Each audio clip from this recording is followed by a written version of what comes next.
Iran का जहाज फोड़कर America ने कितनी बड़ी गलती कर दी। पब्लिक पार्टनर सब ट्रंप को धो रहे हैं क्या? ना हथियार बचेंगे, ना जंग लड़ने का पैसा। ईरान ऐसा मार रहा कि ट्रंप की भारी बेइज्जती तय है क्या? ईरान ने ऐसा क्या कर दिया? इजराइल अमेरिका अब खुद जंग खत्म करने का प्लान बनाएंगे क्या? और ईरान अमेरिका युद्ध की वो भयानक तस्वीरें आपको दिखाऊंगा जो बताएंगी कि युद्ध किधर जा रहा है। देखिए, ईरान अमेरिका का युद्ध आउट ऑफ कंट्रोल होता जा रहा है। जो लोग सोच रहे थे कि खमेनी के मरते मामला 2 दिन में निपट जाएगा, वो खुद निपट रहे हैं।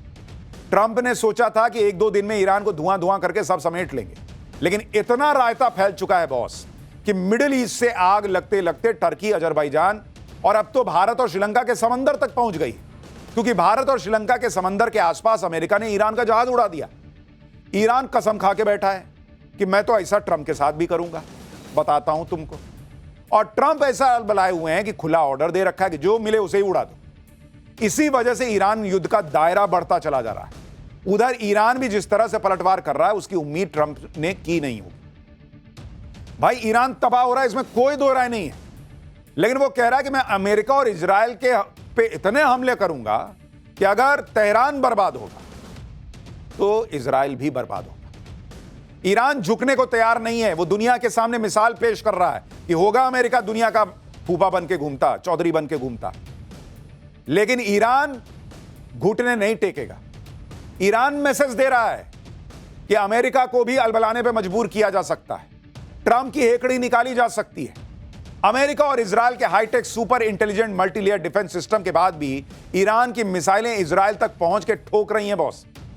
और उधर ट्रंप अमेरिका में खुद गिरते जा रहे हैं। ईरान युद्ध की कॉस्ट बढ़ती जा रही है। युद्ध कब तक चलेगा यह भी ट्रंप के हाथ में नहीं रह गया। आप देखिए कि ईरान युद्ध को ट्रंप की सबसे बड़ी गलती कहा जा रहा है। अमेरिका पर युद्ध का बोझ बढ़ता जा रहा है। ट्रंप ने पहले 4 हफ्ते की टाइमलाइन दी थी, अब अमेरिकी सेना 100 दिन के युद्ध की बात कर रही है। ईरान युद्ध के बाद ट्रंप की रेटिंग माइनस में चली गई है बॉस। युद्ध लड़ने के लिए ट्रंप यूएस कांग्रेस से पैसा मांग रहे हैं कि पैसा तो तब ना उधर मारूंगा। कांग्रेस कह रही कि पैसा कौन ही मार दूंगा मैं तुमको, भागो यहां से। ईरान में तबाही मचाने के बाद भी ट्रंप के हाथ कुछ नहीं लगा है। ईरान तक सीमित रहने वाला युद्ध 14 देशों में फैल चुका है बॉस। और हमने आपको पाठशाला में पहले ही कहा था कि यह युद्ध कोई रूस यूक्रेन का युद्ध नहीं है बॉस।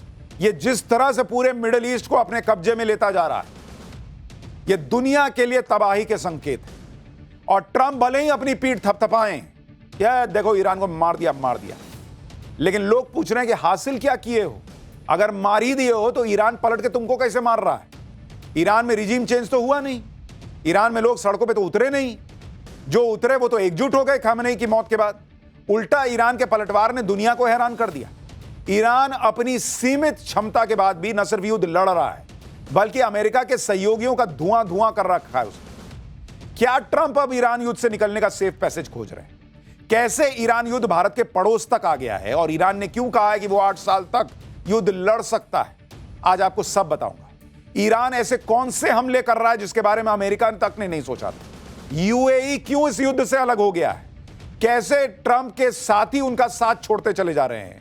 ट्रंप ने कौन कौन से बड़े ब्लंडर कर दिए हैं?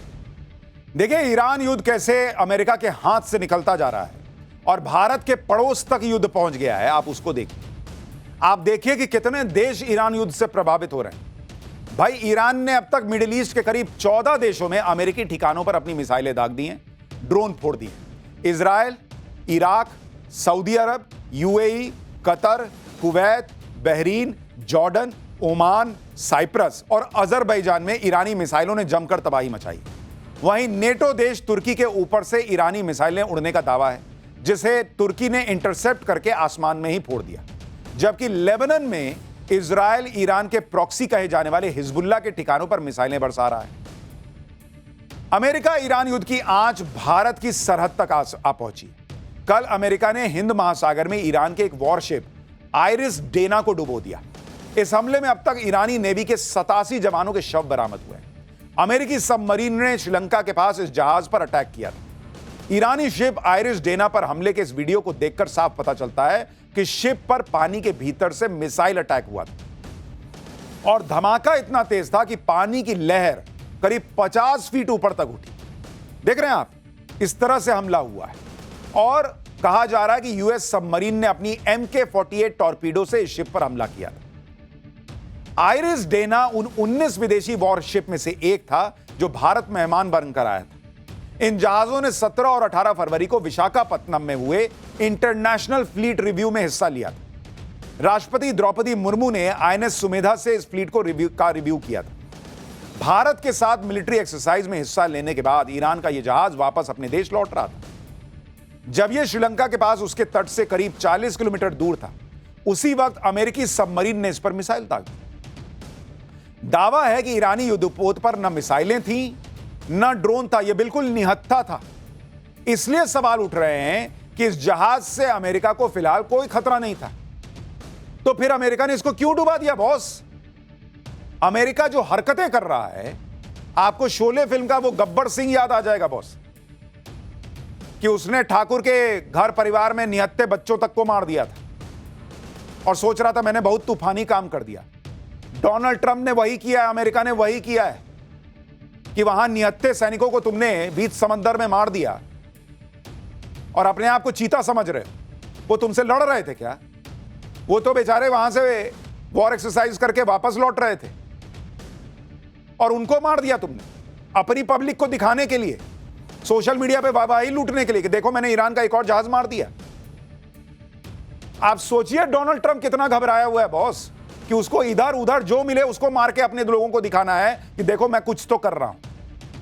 ईरानी शिप पर हुए हमले के बारे में इंडियन नेवी का भी रिएक्शन आ गया है। भारतीय नौसेना का कहना है कि जब अमेरिका ने ईरान के शिप पर हमला किया तब उन्हें एसओएस यानी संकट का मैसेज मिला था, जिसके तुरंत बाद बचाव अभियान शुरू कर दिया गया और आईएनएस तरंगिनी जो उस साइट के पास मौजूद था उसे रेस्क्यू ऑपरेशन के लिए भेजा गया। वहीं आईएनएस इच्छक लापता लोगों के सर्च ऑपरेशन में लगाया गया है। अब आपको ग्राफिक्स के जरिए बताता हूं कि इस जहाज पर अमेरिकी सबमरीन ने कब, कहां, कैसे हमला किया। देखिए, ईरान का यह जहाज विशाखापत्तनम पोर्ट पर खड़ा था। यहां से श्रीलंका के आगे से होता हुआ अरब सागर की तरफ मुड़ा। इसी वक्त वहां यूएस नेवी की सबमरीन घात लगाकर बैठी हुई। उसने टॉर्पीडो से अटैक कर दिया और ईरान का यह जहाज 2 टुकड़ों में बंटकर डूब गया। अपने निहत्थे जहाज पर अमेरिका के इस हमले पर ईरान तमतमाया हुआ है। ईरान के विदेश मंत्री अब्बास अरागची ने कहा है कि उनके वॉरशिप डुबोकर अमेरिका ने बहुत बड़ी गलती कर दी। उन्होंने धमकी दी है कि अमेरिका ने जो कदम उठाया है ना, उसका अंजाम उसे आगे चलकर भुगतना होगा। अरागची ने कहा है कि यह हमला ईरान के तट से करीब 3000 मील दूर अंतर्राष्ट्रीय समुद्री इलाके में हुआ। उनके मुताबिक उस समय यह जहाज भारत की नौसेना के मेहमान के तौर पर वहां मौजूद था और उस पर करीब 130 नेवी ऑफिसर तैनात थे। अब ईरान की धमकी का ट्रेलर दिखना शुरू हो गया है। IRGC यानी ईरान रिवोल्यूशनरी गार्ड कॉर्प्स ने दावा किया है कि उसने अमेरिकी ऑयल टैंकर पर हमला करके उसे तबाह कर दिया। ईरान का कहना है कि यह जहाज हॉर्मुज स्ट्रेट को पार करने की कोशिश कर रहा था, जिसे ईरान ने फिलहाल बंद कर रखा है। यानी ईरान ने हॉर्मुज स्ट्रेट से किसी भी जहाज के आने जाने पर पाबंदी लगा रखी है। लेकिन इस अमेरिकी जहाज ने ईरान की धमकी को हल्के में लिया और अब वो धीरे धीरे पानी में डूब रहा है और ईरान हर वो जवाब दे रहा है जिसकी शुरुआत अमेरिका कर रहा है। भाई, इंटरनेशनल वाटर में तुम मार रहे हो, निहत्थे लोगों को मार रहे हो, तो ईरान कह रहा है कि तुम अगर नियम नहीं मानते तो मैं कौन सा युद्ध का नियम मानूं, फिर मैं मारूंगा तुमको। और ईरान न सिर्फ अमेरिकी टैंकर पर हमले कर रहा है, बल्कि उसकी प्लानिंग तो इससे भी ज्यादा बड़ी है। ईरान ने धमकी दी है कि वो इजरायल के न्यूक्लियर पावर सेंटर डिमोना पर हमला कर सकता है। डिमोना न्यूक्लियर साइट को आधिकारिक तौर पर Shimon Peres Negev nuclear research centre कहा जाता है। यह इजरायल के नेगेव रेगिस्तान में एक बेहद गुप्त परमाणु केंद्र बताया जाता है। कहा जाता है कि यहीं पर इजरायल के परमाणु बम रखे हुए और इसे इजरायल की परमाणु बम फैक्ट्री कहा जाता है। इसी पर ईरान कह रहा है कि लोग कह रहे हैं कि ईरान हमला कर सकता है। ईरान के एक सैन्य अधिकारी ने कहा कि ईरान इजरायल की डिमोना न्यूक्लियर साइट पर हमला करने की धमकी दे रहा है। इजरायल की इस न्यूक्लियर साइट का ऑफिशियल नाम Shimon Peres Negev nuclear research centre है, जो नेगेव रेगिस्तान में डिमोना शहर से करीब 13 किलोमीटर की दूरी पर बना हुआ। दावा किया जाता है कि इजरायल ने 1958 में फ्रांस की सीक्रेट हेल्प से यह परमाणु रिसर्च सेंटर खोला था। ईरान के लिए इस न्यूक्लियर सेंटर को निशाना बनाना इसलिए मुश्किल है क्योंकि दावा है कि यह जमीन के अंदर करीब 100 मीटर की गहराई में है। इस एरिया को इजरायल ने पहले ही नो फ्लाई जोन घोषित कर रखा है। परमाणु सेंटर की सुरक्षा के लिए इजरायल ने 3 लेयर की सिक्योरिटी बना रखी है, जिसमें शक्तिशाली आयरन डोम, एरो 3 और David's sling air defence system शामिल है। ईरान ने अमेरिका की नींद उड़ा रखी है बॉस, इजरायल की नींद उड़ा रखी है। अमेरिका के खतरनाक फाइटर जेट F-15 को मार गिराने का फिर से दावा किया है। हालांकि अमेरिका ने इन खबरों का खंडन किया है। ईरानी न्यूज एजेंसी ने एक वीडियो जारी किया जिसमें एक फाइटर जेट आसमान से पहाड़ियों में गिरता दिख रहा है। ईरान का दावा है कि यह अमेरिकी फाइटर जेट है। ईरान की बैलिस्टिक मिसाइल ऐसा मार रही है कि उनके सामने 5-5 लेयर के एयर डिफेंस सिस्टम फेल हो जा रहे हैं बॉस। आप देखिए कि ईरान की मिसाइलें इजराइल के एयर डिफेंस को चकमा देते हुए अपने टारगेट को तबाह कर दे रही है। जो बम फूट रहा है ऐसे ही फूट रहा है भाई। ईरान इसके लिए जी जान लगाए हुए। आप वीडियो देखिए। ईरान की एक बैलिस्टिक मिसाइल को रोकने के लिए इजरायली एयर डिफेंस सिस्टम की 2 मिसाइलें लॉन्च होती हैं, लेकिन ईरान की मिसाइल इजराइल की दोनों मिसाइलों को छकाते हुए तेल अवीव में अपने टारगेट को फोड़ देती है। देखिए, एक बात समझिए, ईरान अकेला लड़ रहा है बॉस, अकेला। और इधर उसके सामने उसके पड़ोस से लेकर उधर इजराइल तक अलग अलग लेयर के डिफेंस सिस्टम मौजूद हैं। फिर भी वो इजराइल को भी फोड़ रहा है और जो लोग अमेरिका का साथ दे रहे हैं, जो देश, उनको भी फोड़ रहा है। ईरान अगर इजराइल पर 10 मिसाइल मारता है ना, तो उसमें से 1 या 2 ही मिसाइल जाकर वहां गिर पाती है, और वो ईरान के लिए बहुत बड़ी कामयाबी है। क्यों, मैं आपको बताता हूं। क्योंकि ईरान की मिसाइल्स को मल्टी लेयर एयर डिफेंस का सामना करना पड़ रहा है। कैसे हो रहा है आपको दिखा रहा हूं। देखिए, ईरान की मिसाइल जब निकलती है ईरान से, तो सबसे पहले तो उसको इराक रोकता है, क्योंकि वो पड़ोस में है। तो उधर से इजराइल तक पहुंचने के लिए पहले इराक से गुजरेगी, इराक रोकता है, वहां पे अमेरिका रोकता है। इराक में अमेरिकी पेट्रियट डिफेंस सिस्टम इन मिसाइलों को रोकता है।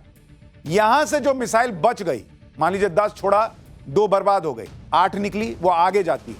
आगे सीरिया और जॉर्डन के एयर स्पेस में इंटर करती है। जॉर्डन भी ईरान की मिसाइलों को इंटरसेप्ट करता है, और इस समय तक इजराइल के फाइटर जेट्स मिसाइलों को नष्ट करना शुरू कर देते हैं, क्योंकि बगल में तो है नहीं।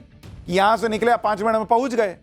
पहले जैसे ही निकलता है इराक के ऊपर 2-4 फोड़े, वहां से मैसेज चला जाता है कि भाई बाकी बच गया, तेरे तरफ आ रहा है। जैसे ही वो पता चलता है कि आ रहा है, इजराइल अपने फाइटर जेट उड़ा देता है और रास्ते में नष्ट करना शुरू करता है। इसके बाद भी कुछ मिसाइल इजराइल बॉर्डर तक पहुंची जाती। इन मिसाइलों को मेडिटेरेनियन सी में तैनात अमेरिकी नेवल शिप रोकती है। फिर इसके बाद भी कुछ मिसाइल इजराइल की सीमा में दाखिल होती है। अब जो इजराइल पहुंच गई, उसके लिए ऐसा नहीं कि गया, पहुंच गया, अब मारता हूं मैं। वहां 5 लेयर का एयर डिफेंस सिस्टम अलग एक्टिव कर रखा है Israel. Arrow missile system, third missile system, Patriot system, David Sling system, Iron Dome system, ये 5 लेयर है वहां पे बॉस। इन सब के बाद भी कुछ ईरानी मिसाइलें इजराइल पर गिर रही हैं, तेल अवीव और हाइफा जैसे शहरों को नुकसान पहुंचा रही हैं। आप सोच रहे हैं बॉस, ईरान का जज्बा देखिए आप। उसको पता है कि सब घेर के मार रहे हैं, लेकिन लड़े जा रहा है, क्योंकि वो कह रहा है कि तुमने सोच लिया कि मेरे पास परमाणु बम है, इसलिए मैं मर जाऊं। तुमको लगता है कि मेरे यहां लोग जो है सत्ता परिवर्तन चाहते हैं, इसलिए तुम घुस के हमारे सुप्रीम लीडर को मार दोगे, इसलिए मैं मर जाऊं। ये ईरान नहीं बर्दाश्त कर रहा है और वो लड़ रहा है सबसे। ईरान की मिसाइलों को 9 लेयर का एयर डिफेंस सिस्टम का सामना करना पड़ता है। इतने तगड़े एयर डिफेंस सिस्टम के बाद भी ईरान की मिसाइलें इजराइल में तबाही मचा रही हैं, तो ये ईरान के लिए बड़ी कामयाबी है। और इसलिए अमेरिका और इजराइल दोनों जो है ना अलबलाए हुए हैं। ट्रंप अलबलाए हुए हैं, क्योंकि उन्होंने सोचा नहीं था कि ईरान ये कर देगा। और इस अलबलाहट में उनको जो सामने दिख रहा है उसको फोड़ने की कोशिश कर रहे हैं। अमेरिका और इजराइल ईरान पर 3 तरफा हमले कर रहे हैं, एक जमीन से, दूसरा आसमान से, तीसरा समंदर से। यह अमेरिकी नेवी के वॉरशिप का वीडियो देखिए। एक के बाद एक मिसाइलें लॉन्च हो रही हैं। बताया जा रहा है कि तेहरान को तबाह करने के लिए अमेरिका अपनी खतरनाक मिसाइलों का इस्तेमाल कर रहा है, जिससे ईरान को ज्यादा से ज्यादा नुकसान पहुंचाया जा सके। अपने ऊपर हो रहे हमलों से इजराइल से लेकर अमेरिकन एलाइज जो हैं वो इतना परेशान हो गए कि वो ईरान को एकदम मिट्टी में मिला देने पर आमादा है। तो भाई एक बात बताओ, तुम तो कह रहे थे कि तुम वहां लोगों के लिए सत्ता परिवर्तन करना चाहते हो। जब पूरा घर ही मिट्टी में मिला दोगे तो मेन डोर का लॉक चेंज करोगे। मेन डोर के पीछे जब कुछ बचा ही नहीं, पूरा घर तुम मिट्टी में मिला दिए, फोड़ दिए, तबाह कर दिए, तो मेन डोर का लॉक क्या चेंज कर रहे हो? जब मासूम लोगों को मार ही दिए तो किसके लिए ये सब कर रहे हो? आप सोचिए अमेरिका की सनक क्या है। उसको खुद नहीं पता वो क्यों कर रहा है। और मैंने आपको पाठशाला में बताया था कि डोनाल्ड ट्रंप अपने ऊपर जो आया है ना कि भाई ये आदमी पे सुप्रीम कोर्ट ने कह दिया कि पैसा लौटाओ दुनिया भर का, अप्रूवल रेटिंग आज की डेट में माइनस में चल गई है। ये करोगे तो माइनस में ही ना जाएगी। आप देखिए कि अमेरिका और इजराइल के हमले से ईरान धुआं धुआं हो रखा है। यूएस ने ईरान के सनंदाज में कई बड़े हमले किए हैं। ये तुम जो कर रहे हो अमेरिका, ये तुम ईरान में खुशहाली लाने के लिए कर रहे हो। कुर्दिस्तान प्रांत में इमाम अली मिलिट्री बेस को तबाह कर दिया अमेरिका ने। पूरा इलाका धमाकों से कैसे थर्रा रहा है आप देखिए जरा। ईरान की राजधानी तेहरान में अमेरिका और इजराइल ने मिलकर कमरतोड़ एयर स्ट्राइक, रात के अंधेरे में तेहरान पर बड़े बड़े बम गिरा दिए, जिसके बाद तेहरान में भयंकर नुकसान हुआ। आप सोचिए दुनिया की क्या हालत हो रखी है कि दुनिया में कोई डोनाल्ड ट्रंप से पलटकर नहीं पूछ रहा कि एक बात बताओ, अगर तुम परमाणु बम फोड़ने निकले हो तो रिहायशी इलाके में क्या बम गिरा रहे हो? वहां फ्लैट नंबर 4/320 में जो है वो तुम्हारा परमाणु बम रख के बैठा है क्या ईरान? और तुम सत्ता परिवर्तन करने निकले हो तो ये किसका घर गिरा रहे हो, किसको मार रहे हो? नहीं, अमेरिका मार रहा है। और इसलिए ईरान जो कर रहा है ना, वो दुनिया के लिए मैसेज है कि अमेरिका की इस गुंडागर्दी, इसका जवाब देना होगा। अमेरिका इसलिए ताबड़तोड़ हमले कर रहा है क्योंकि ट्रंप जल्दी से जल्दी इस युद्ध को खत्म करना चाह रहे हैं, क्योंकि युद्ध का एक एक मिनट अमेरिका की जेब ढीली कर रहा है। अमेरिकी ऑपरेशन एपिक फ्यूरी के पहले 24 घंटे में $779 मिलियन यानी करीब 7,139 करोड़ रुपए खर्च किए। युद्ध शुरू होने से पहले सैन्य तैयारी में ही $630 मिलियन यानी करीब 5,773 करोड़ रुपए खर्च हो चुके हैं। सैन्य तैयारी और पहले दिन के हमले की लागत मिलाकर 12,830 करोड़ रुपए खर्च हो चुके हैं। यूएसएस गेराल्ड आर फोर्ड युद्धपोत और स्ट्राइक ग्रुप की एक दिन की लागत करीब 60 करोड़ रुपए आती है। अमेरिका ने फारस की खाड़ी में 2 युद्धपोत तैनात किए हुए, जिनका रोजाना का खर्चा 130 करोड़ रुपए आ रहा है। ईरान युद्ध पर अमेरिका का लगभग $65 बिलियन यानी करीब 6 लाख करोड़ रुपया खर्चा हो सकता है, ऐसा माना जा रहा है। अगर युद्ध 2 महीने से ज्यादा चल गया तो यह खर्च $200 बिलियन यानी करीब 18 लाख करोड़ रुपए से ज्यादा हो सकता है। इसके अलावा अमेरिका जो नुकसान हो रहा है वो तो अलग है, जैसे ईरान ने अमेरिका का $1 बिलियन का रडार उड़ा दिया। अमेरिका के 3 F-15 फाइटर जेट तबाह हो चुके हैं। अमेरिका में तो युद्ध का खर्च बताने के लिए एक वेबसाइट शुरू कर दी गई है, जिसमें युद्ध का खर्चा कितना हो रहा है वो पर सेकंड डिटेल पब्लिक को दी जा रही है। हर सेकंड पब्लिक देख सकती है कि देखो ट्रंप तुम्हारा कितना पैसा उड़ा रहा है। इसी तरह से इजराइल पर भी युद्ध का बोझ बढ़ रहा है। इजराइल 2023 के बाद से ही युद्ध में, पहले हमास के खिलाफ, अब ईरान के खिलाफ जंग लड़ रहा है। ईरान युद्ध में इजराइल का वीकली खर्चा 27,000 करोड़ रुपए से ज्यादा है। युद्ध की वजह से इजराइल की इकोनॉमी को वीकली यानी हर हफ्ते 13,700 करोड़ रुपए से ज्यादा का नुकसान हो रहा है। अमेरिका को यह भी नहीं पता कि जिस युद्ध में इतना खर्च हो रहा है वो युद्ध कितने दिन चलना है, उसको हासिल क्या होना है। यूएस सेंट्रल कमांड ने पेंटागन को रिक्वेस्ट भेजी है, ज्यादा इंटेलिजेंस अधिकारी भेजने की मांग की है, जो 100 दिन तक ईरान युद्ध को सपोर्ट कर सके। ट्रंप को समझ आ रहा है कि बिना फंडिंग के युद्ध नहीं लड़ पाएंगे वो। इसके लिए ट्रंप ने अमेरिकी कांग्रेस से फंड की डिमांड की कि लाओ यार, पैसा तो उधर मारना है। ट्रंप ने अमेरिकी कांग्रेस से $50 बिलियन यानी करीब 4.5 लाख करोड़ रुपए से ज्यादा का इमरजेंसी फंड मांगा है। ट्रंप की डिमांड पर अमेरिकन कांग्रेस ने कहा कि वो इमरजेंसी फंड जरूरत पड़ने पर पास करेंगे। अमेरिकी कांग्रेस के मुताबिक इमरजेंसी फंड का प्रस्ताव वो सही तरीके से पास करेंगे। यानी यहां भी ट्रंप फंस गए, क्योंकि कांग्रेस कह रही है कि वो सही तरीके से फंड देगी, ट्रंप की तरह नहीं कि एक साइन कर दो और जो चाहे फैसला कर लो।